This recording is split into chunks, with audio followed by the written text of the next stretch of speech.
Hello and welcome to my channel, or welcome back to my channel. My name is Jay and this is a web of classic tales. If you're enjoying the videos, please like, subscribe, share, and comment. If you want notifications every single time a new video is uploaded, please click on the little bell icon. Today we will continue reading Jane Austen's Sense and Sensibility. The Palmers returned to Cleveland the next day, and the two families at Barton were again left to entertain each other. But this did not last long. Elinor had hardly got their last visitors out of her head, had hardly done wondering at Charlotte's being so happy without a cause, at Mr. Palmer's acting so simply, with good abilities, and at the strange unsuitableness which often existed between husband and wife, before Sir John's and Mrs. Jennings' active zeal in the cause of society procured her some other new acquaintance to see and observe. In a morning's excursion to Exeter, they had met with two young ladies, whom Mrs. Jennings had the satisfaction of discovering to be her relations, and this was enough for Sir John to invite them directly to the park as soon as their present engagements at Exeter were over.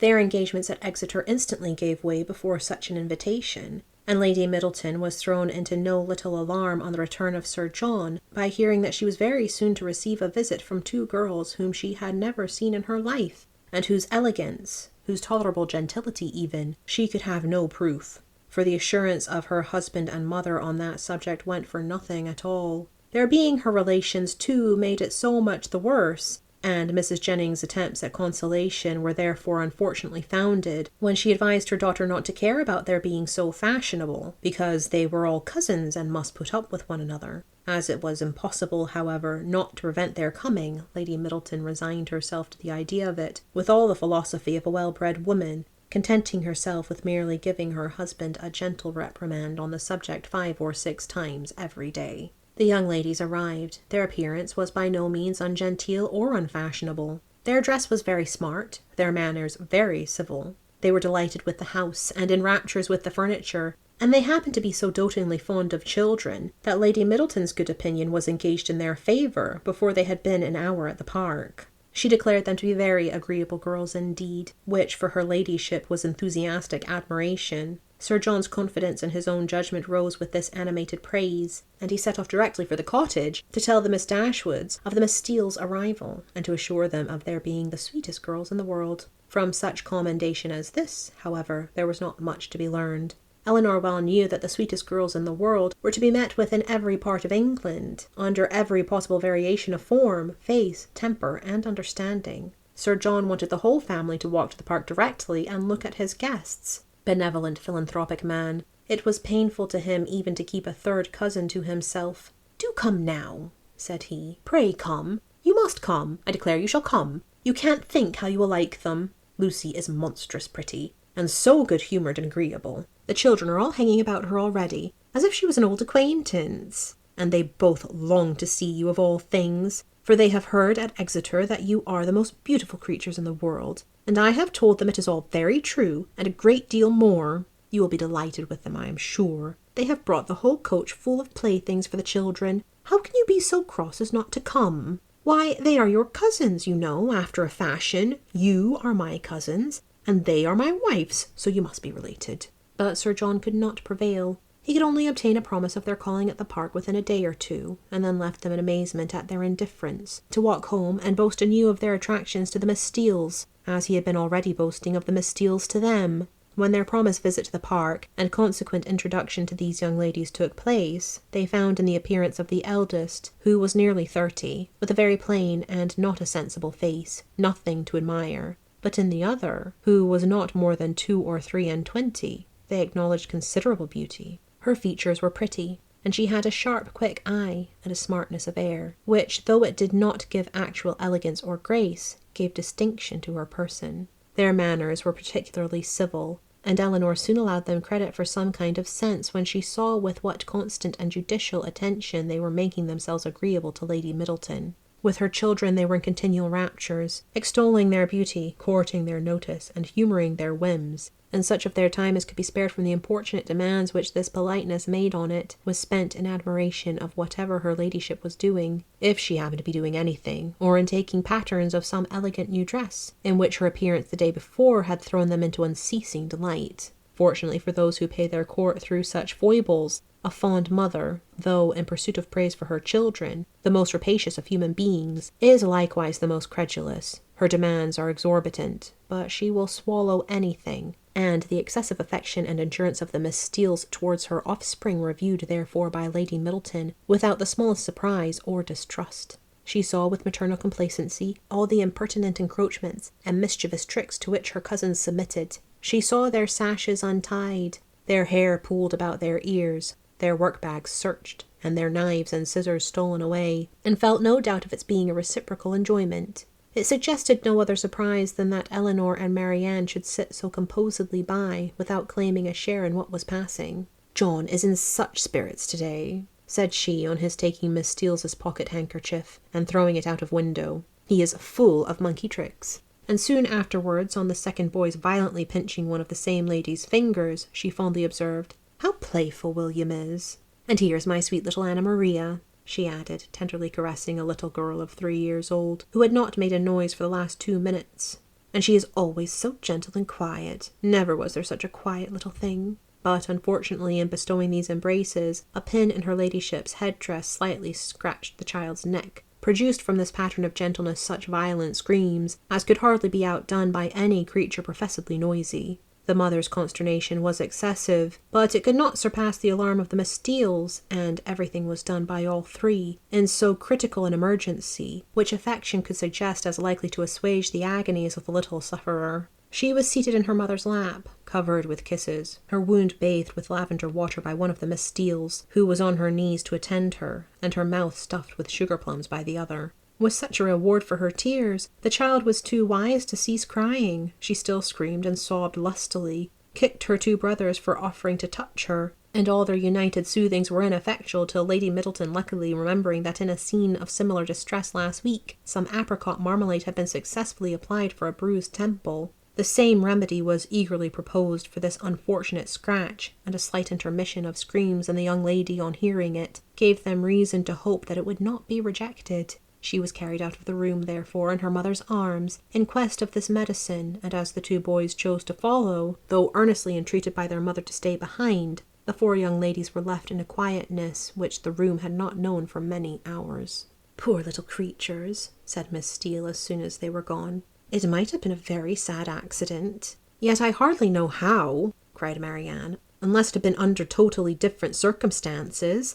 But this is the usual way of heightening alarm, where there is nothing to be alarmed at in reality." "What a sweet woman Lady Middleton is," said Lucy Steele. Marianne was silent. It was impossible for her to say what she did not feel, however trivial an occasion, and upon Eleanor therefore the whole task of telling lies when politeness required it always fell. She did her best when thus called on by speaking of Lady Middleton with more warmth than she felt, though with far less than Miss Lucy. "And Sir John too," cried the elder sister. "What a charming man he is." Here, too, Miss Dashwood's commendation, being only simple and just, came in without any eclat. She merely observed that he was perfectly good-humoured and friendly. "And what a charming little family they have. I never saw such fine children in my life. I declare I quite dote upon them already, and indeed I am always distractedly fond of children."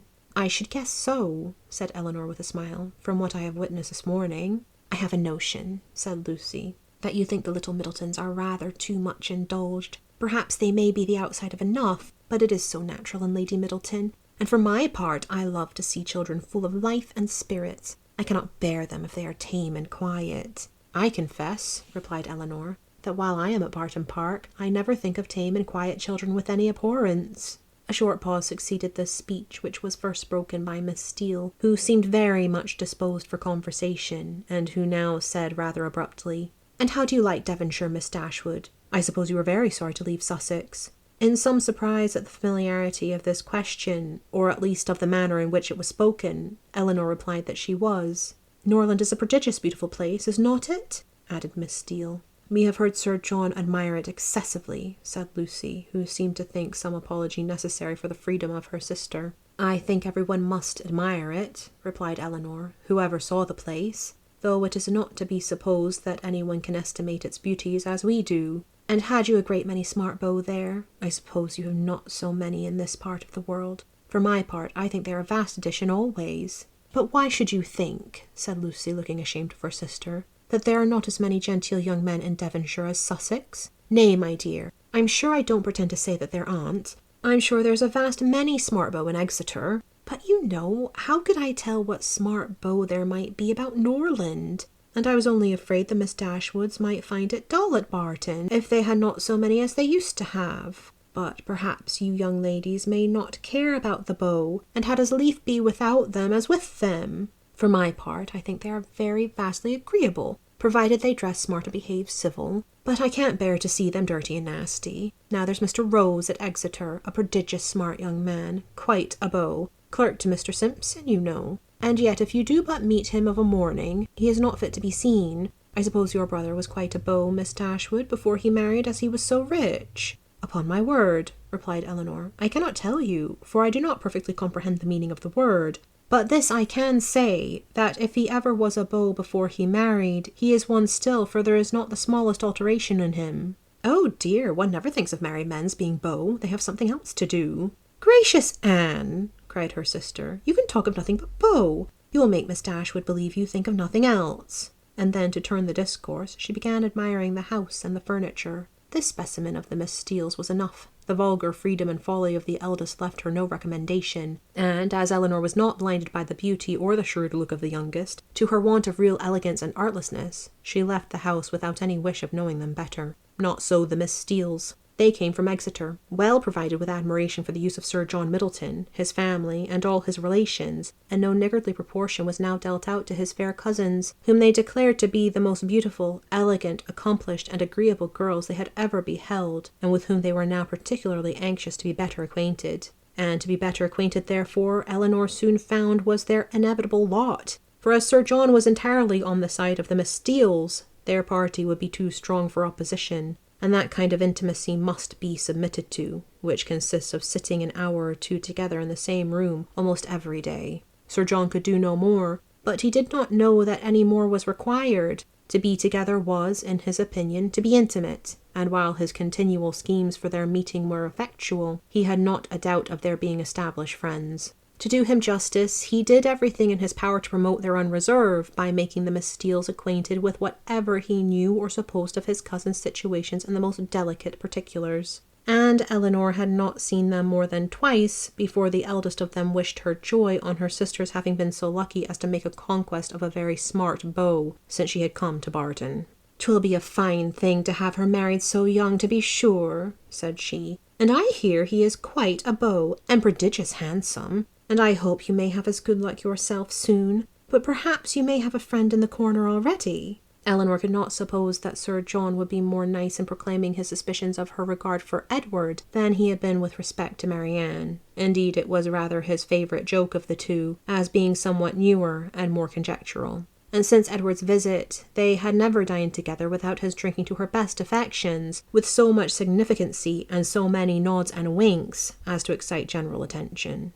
The letter F had been likewise invariably brought forward, and found productive of such countless jokes, that its character as the wittiest letter in the alphabet had been long established with Eleanor. The Miss Steeles, as she expected, had now all the benefit of these jokes, and in the eldest of them they raised a curiosity to know the name of the gentleman alluded to, which, though often impertinently expressed, was perfectly of a piece with her general inquisitiveness into the concerns of their family. But Sir John did not sport long with the curiosity which he delighted to raise, for he had at least as much pleasure in telling the name as Miss Steele had in hearing it. "His name is Ferrars," said he in a very audible whisper, "but pray do not tell it, for it's a great secret."